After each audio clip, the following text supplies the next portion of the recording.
Hayyee hordoftoota chaayinaalii Abrahaam Zakakkam jirtu nagaa keessanii ani nagaa kootii waaqayyoon galatu guyyaa har'aa kanas immoo barnoota baay'ee bareedaa ta'e tokkoon qabadhee isin dhiyaadhe. Egaa innis immoo warroonni haaraa gara YouTube itti dhuftan egaa subscribe batanii akkamitti YouTube video keenya irratti baafannaa jettanii karaa keessaa nagaafachaa turtanii egaa isa kanaaf deebii kan taa'uun qabadhee isin dhiyaadhe. Egaa application Kaini Mastery jedhamu fayyadamneetu akkaataa itti video keenya irratti subscribe batanii baafannuun isin agarsiisa. Akka xumura video kanaatti na hordofaa jechuun afirraa kooti.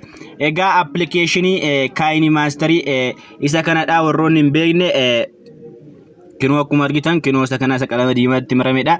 Description box keessaa ni argattu jechaadha. Egaa Kaini Mastery kana ni bantu. Egaa Kaini Mastery haala kanaan erga bantaniin booddee kinoo video keessan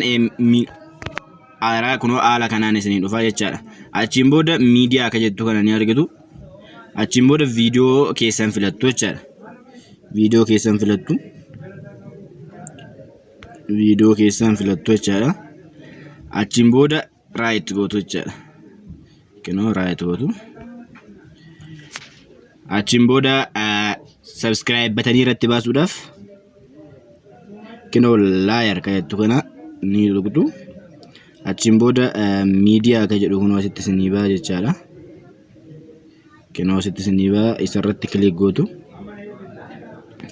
Achiin booda kinoo video duubni isaa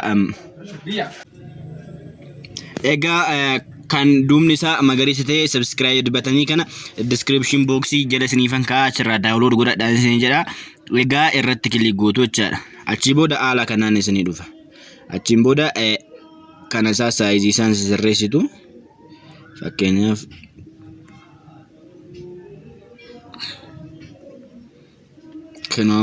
kirooma halluu magariisa kana akkamitti irraa balleessinaa kan jedhudha. Egaa amma immoo kirooma key kinoo asitti ni argitu. Kirooma key kana click gootu.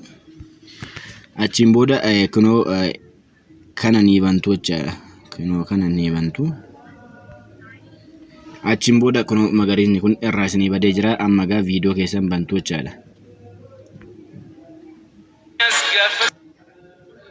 Hayyee hordoftoota Abrahaam Tech egaa xumura video kanatti wanta isin beeksisuu qabu egaa subscribe gochuudhaan maatii channel keenyaa taasisan jenna galatooma.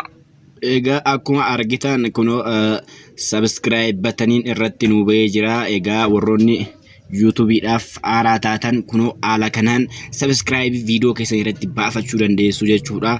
Egaa warroonni immoo chaanaalii Abrahaam Tech subscribe hin goone YouTube keessan keessaa ni deemtu. YouTube keessan keessa deemtanii Abrahaam Tech jettanii search gootanii subscribe gootu jechaadha. Kunoo haala namatti agarsiisu kana